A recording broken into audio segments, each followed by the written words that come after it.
शिव मंदिर रे ही अच्छी नवग्रह को शांत करिवार उपाय। ओम नमः शिवाय।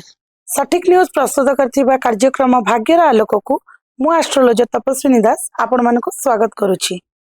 आज आमे जानिबा सिंह राशि व्यक्ति विशेष मानकर कौन रही भाग्यफल 2026 जनवरी मासर। ता सहित जानिबा सिंह राशि व्यक्ति विशेष स्वभाव किपरि रही किपरि चली ग्रह चालना सिंह राशि रे एवं तांकर कौन पसंद कौन नापसंद कौन रही शुभ अंक शुभ रंग एवं शुभ धातु जदि परिधान करने को चाहते आपण कौन शुभ धातु परिधान करेंगे ए सब विषय तो जानिबा किंतु मो सहित जोड़ी हुई भिडियोटी को शेष पर्यंत जदि आपण माने देखुथिबे तेबे सबुथर परी एथर मध्ये आनिछि आपणक पई एक उपाय। उपायटी रही नवग्रह को आपणक जीवन रे किपरि शांत कराइबे। नवग्रहंकर कोप दृष्टि रहिले कष्ट अनुभव हुए, समस्त कष्ट अनुभव करती सेटा आमे समस्त जानिछे। तांको किपरि भाबरे आपण शांत कराई परिबे आजिर उपाय रे आपण माने जानिबा को पाइबे। एबे आसंतु जानिबा सिंह राशि व्यक्ति विशेषंकर स्वभाव किपरि रही कौन रही से मानकर पसंद एवं कौन रही नापसंद। सिंह राशि व्यक्ति विशेष साधारणतः से माने निज जीवन को भल पाउथुवा व्यक्ति विशेष माने निजर जीवन को बहुत भल पाती। जे कौनसी कार्य देवे से माने बहुत परिश्रमी करने को चेष्टा करती, सडन मना करदेवेनी कौनसी कार्य करेनि बोली। प्रबल खर्ची राशि मध्य पैसा आसीबो खर्च मध्य हो जिवो, खर्च पैसा रहिबो नाही। खोला हृदयर व्यक्ति माने साधारणतः टिके क्षण रागी किंतु हृदय बहुत सॉफ्ट से मानकर कहया को गले गोटे नड़िया भलिया बाहर देखिया को बहुत टाण थांती एवं भीतर देखिबे आपण पूरा सॉफ्ट पूरा सुंदर हृदय व्यक्ति माने अटंती। एवं आपण माने देखिबा को पाइबे सिंह राशि व्यक्ति विशेष माने साधारणतः परिश्रमी, कौनसी कार्य को से मना करती नहीं, दृढ़ विश्वासी से माने एवं आध्यात्मिकता धर्म क्षेत्र रे से मानकर मन सदा सर्वदा रही थाए। से माने सहजरे अन्य मानन को आपणार करंती एवं सेठार धोखा मध्य खाई जानती।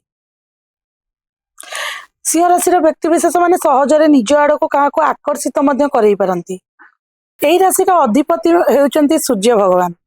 सूर्य भगवान को बड़ी राशि गुड़िक होउचंती प्रबल रागी, खूब जल्दी कौन सी कथारे रागी जीवा एही राशि व्यक्ति विशेष मानक ठीक आपण से लक्षण टी देखा पाई परिबे।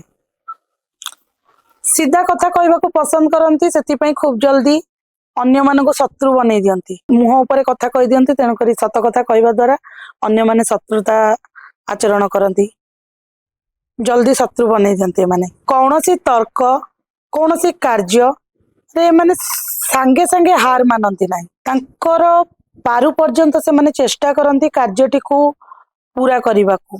साधारणतः गर्वी स्वभाव लागती, माने दूर लागती, बहुत गर्वी क्रोधी थे, मिसवा को लोक मैंने डरती एम सांगे। किंतु आपण जिते सडन मिसी जिवे से क्या सहित जदि मिसी जाउचंती तेबे से निजर कर दियंती से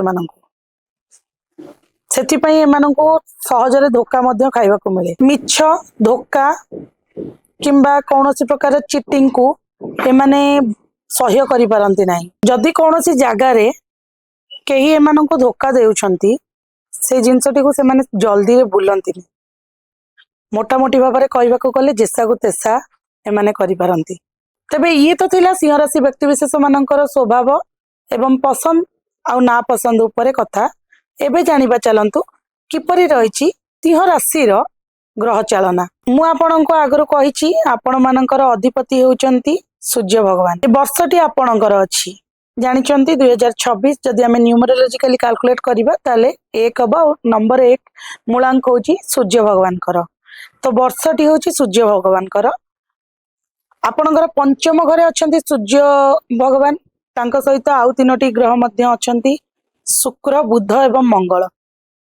प्रथम घरे आपणकर राशि केतु विराजमान अछंती, सप्तम घरे राहु, अष्टम घरे शनिदेव जे कि अढ़ई चलुचंती। आम मैंने जानी सिंह राशि अढ़ई शनिदेव चलुचंती।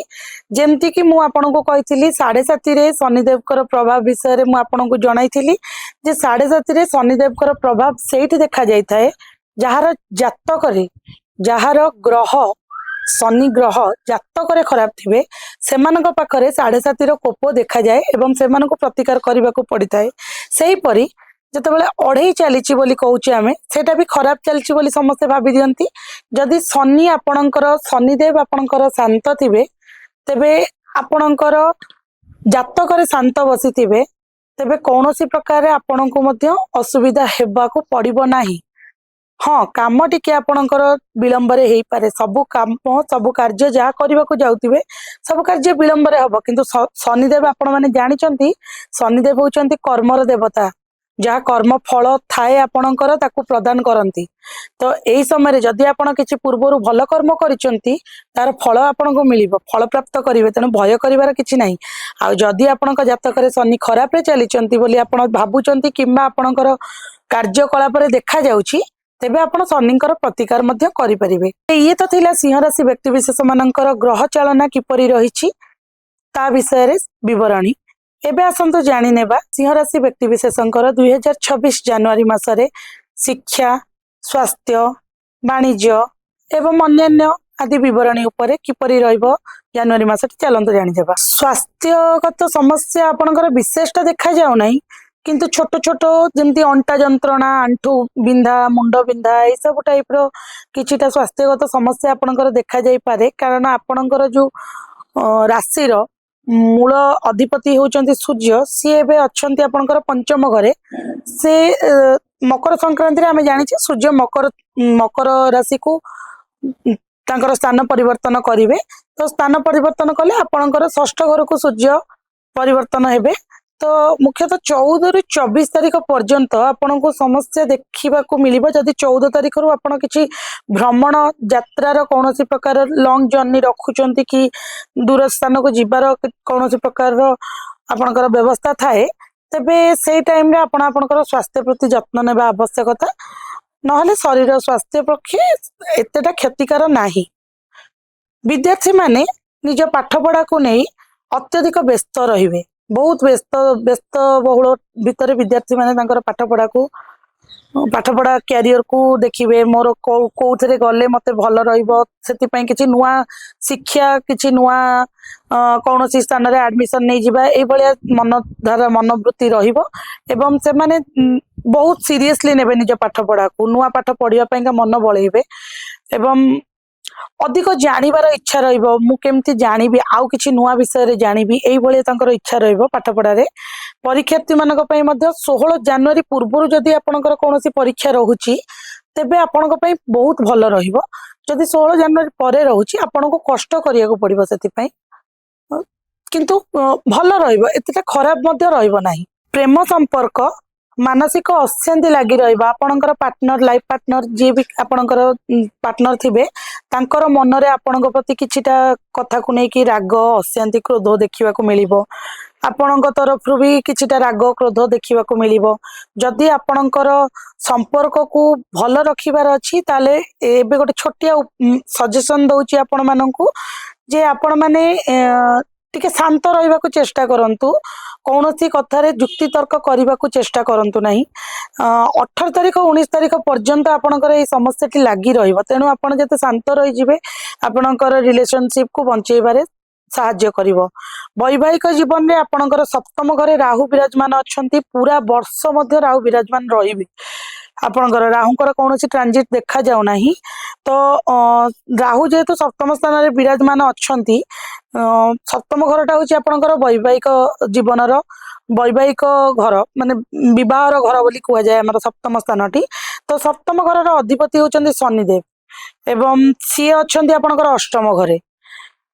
ଆଉ ଯୋଉଠି ଆପଣଙ୍କର ଶନିଦେବ ମଧ୍ୟ ପୁରା ବର୍ଷଟି ରହିବେ ଅଷ୍ଟମ ଘରେ, ଏବଂ ରାହୁ ରହିବେ ସପ୍ତମ ଘରେ ମଧ୍ୟ ପୁରା ବର୍ଷଟି। ତେଣୁ ଆପଣଙ୍କର ମିସଅଣ୍ଡରଷ୍ଟାଣ୍ଡିଂ, କିଛିଟା ମନରେ ଦ୍ୱନ୍ଦ୍ୱ ଆସିଯିବ। ବୈବାହିକ ଜୀବନରେ ଝଗଡା, ଅଶାନ୍ତି, କଳହ ଏସବୁ ରହିବ ଆପଣଙ୍କର। କାରଣ ରାହୁ ଅଛନ୍ତି ମାନେ ସେ ଦ୍ୱନ୍ଦ୍ୱ ଆଣିବେ, ଦ୍ୱନ୍ଦ୍ୱରେ ରହିବେ, ଝଗଡା ହବ, ଅଣ୍ଡରଷ୍ଟାଣ୍ଡିଂ ମିସଅଣ୍ଡରଷ୍ଟାଣ୍ଡିଂ କିଛିଟା ଆସିବ।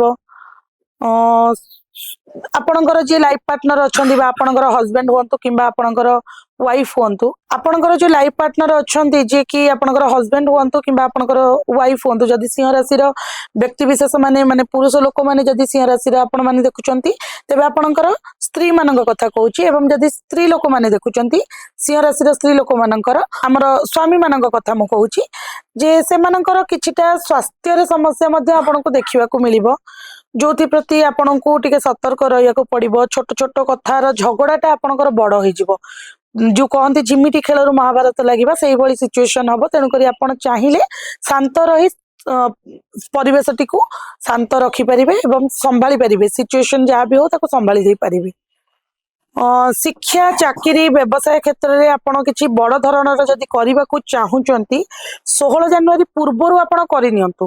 16 ଜାନୁଆରୀ ପରେ କିଛିଟା ଗ୍ରହର ଯୋଉ ଚାଳନା ରହିଛି ସେଥିମଧ୍ୟରେ ଆପଣଙ୍କର ପାଇଁକା କିଛିଟା ମାତ୍ରାରେ ପଜ ଲାଗିବ, କିଛିଟା ମାତ୍ରାରେ ଡିଲେ ହବ କାର୍ଯ୍ୟ।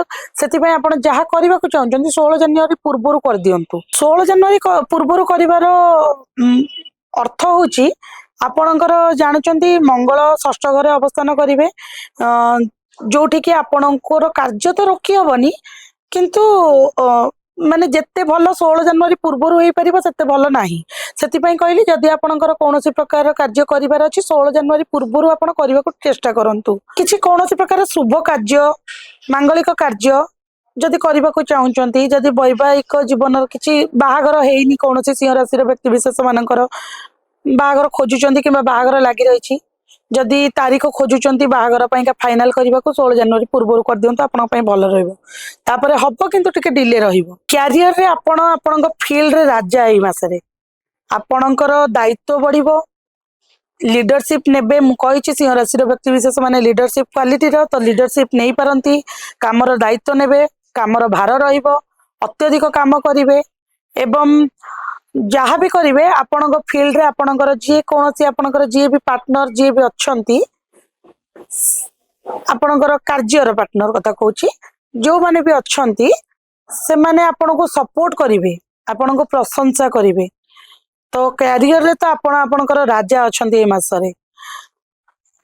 ଆପଣଙ୍କର ଯଦି ଚାକିରି ସନ୍ଧାନରେ ଅଛନ୍ତି ତାହେଲେ 15-16 ଜାନୁଆରୀ ପୂର୍ବରୁ ଆପଣ ସେ ସନ୍ଧାନ କରନ୍ତୁ, ଚାକିରି ସନ୍ଧାନ କରନ୍ତୁ, ଭଲ ଚାକିରିର ଯୋଗ ଅଛି। ବ୍ୟବସାୟରେ ଲାଭବାନ ହେବେ, କିଛି ବାଧାବିଘ୍ନର ସମ୍ମୁଖୀନ ହେବେ 16 ଜାନୁଆରୀ ପରେ, କିନ୍ତୁ ତା ପୂର୍ବରୁ ବ୍ୟବସାୟରେ ଆପଣ ଲାଭବାନ ରହିବେ। କିଛିଟା କ୍ଷେତ୍ରରେ ଆପଣଙ୍କର ପାର୍ଟନରଙ୍କ ସହିତ ଯୁକ୍ତିତର୍କ ହେଇଯାଇପାରେ ବ୍ୟବସାୟିକ କ୍ଷେତ୍ରରେ, ତେଣୁ ସେଗୁଡାକୁ ଟିକେ ଧ୍ୟାନ ଦେବେ। ଆପଣଙ୍କ ପାଇଁ ଶୁଭ ରଙ୍ଗ ରହିଛି କମଳା ରଙ୍ଗ, ଶୁଭ ଅଙ୍କ ଆପଣଙ୍କର 1। ଆପଣଙ୍କ ପାଇଁ ମନ୍ତ୍ର ରହିଛି, ଆପଣ ହନୁମାନ ଚାଳିଶାକୁ ପାଠ କରନ୍ତୁ। ସବୁଥର ପରି କହିଥିଲି ଭିଡିଓର ଶେଷ ପର୍ଯ୍ୟନ୍ତ ମୋ ସହିତ ଯୋଡି ହୋଇ ରହିଲେ ଆପଣଙ୍କୁ କହିବି ଉପାୟ। ଉପାୟ ଅଛି, ଉପାୟ ଆପଣଙ୍କର ରହିଛି ନବଗ୍ରହଙ୍କୁ ଆପଣ ଆପଣଙ୍କ ଜୀବନରେ ଶାନ୍ତ କିପରି କରାଇବେ। ଆପଣ ମାନେ ଦୈନନ୍ଦିନ ଜୀବନରେ ଶିବ ମନ୍ଦିର ତ ଯାଉଥିବେ, ଆପଣ ଜାଣିଛନ୍ତି ସେଇ ଶିବ ମନ୍ଦିରରେ ହିଁ ଅଛି ନବଗ୍ରହଙ୍କୁ ଶାନ୍ତ କରିବାର ଉପାୟ। ଶିବ ମନ୍ଦିର ତ ସମସ୍ତେ ଯାଉଥିବେ ଏବଂ ଶିବ ଲିଙ୍ଗରେ ଜଳାଭିଷେକ କରୁଥିବେ। ତ ସେଇ ଯୋଉ ଜଳାଭିଷେକ କରନ୍ତି, ସେ ଜଳାଭିଷେକ କଲା ସମୟରେ ସେ ଜଳଟି ଯେତେବେଳେ ଲିଙ୍ଗରୁ ବାହାରି ଜଳଟି ଯାଉଥାଏ, ସେଇ ଜଳକୁ ଆଣିବେ। ସେଇ ଜଳରୁ କିଛି ଆଣି କିଛି ଆପଣଙ୍କର ଲଲାଟ ବା କପାଳରେ, କିଛି ଆପଣଙ୍କର କଣ୍ଠରେ ଏବଂ କିଛି ଆପଣଙ୍କର ନେତ୍ରରେ ଲଗେଇବା ଷ୍ଟାର୍ଟ କରନ୍ତୁ। ପ୍ରତ୍ୟେକ ସୋମବାର କରନ୍ତୁ, ଦେଖିବେ ଆପଣଙ୍କର ନବଗ୍ରହ ଶାନ୍ତ ହେବାକୁ ଲାଗିବେ ଏବଂ ଆପଣଙ୍କର ନ ହଉଥିବା କାର୍ଯ୍ୟ, ଯେଉଁ କାର୍ଯ୍ୟ ଅଟକି ଯାଉଛି ଯେଉଁ ଗ୍ରହକ ସମସ୍ୟା ଯୋଗୁଁ, କାର୍ଯ୍ୟ ଗୁଡିକ ସମ୍ପୂର୍ଣ୍ଣ ହେବ। ତେବେ ଆପଣ ମାନେ ମୋ ସହିତ ରହି ଆଜି ଜାଣିବାକୁ ପାଇଲେ ସିଂହ ରାଶିର ବ୍ୟକ୍ତି ବିଶେଷଙ୍କର କିପରି ରହିଛି ସ୍ୱଭାବ, କଣ ତାଙ୍କର ପସନ୍ଦ ନା ପସନ୍ଦ, କଣ ରହିଛି ସେମାନଙ୍କର ଗ୍ରହ ଚାଳନାର ସ୍ଥିତି, କେବେଠାରୁ କେବେ ପର୍ଯ୍ୟନ୍ତ ସେମାନଙ୍କର ରହିଛି ଭଲ ଏବଂ କୋଉଠାରୁ କଣ କଲେ ଆପଣ ମାନେ ପାଇପାରିବେ ଆପଣଙ୍କର କାର୍ଯ୍ୟରେ ସକ୍ସେସ। ଇଏ ତ ଥିଲା ସିଂହ ରାଶି ବ୍ୟକ୍ତି ବିଶେଷଙ୍କ କଥା। ଅନ୍ୟାନ୍ୟ ରାଶି ମାନଙ୍କ ବିଷୟରେ ଯଦି ଜାଣିବାକୁ ଚାହୁଁଛନ୍ତି ଆପଣ ମାନେ ମୋ ସହିତ ଯୋଡି ହୋଇ ଦେଖୁଥାନ୍ତୁ ସଠିକ ନ୍ୟୁଜ ଓଡିଶା। ସେ ପର୍ଯ୍ୟନ୍ତ ରହୁଛି, ନମସ୍କାର।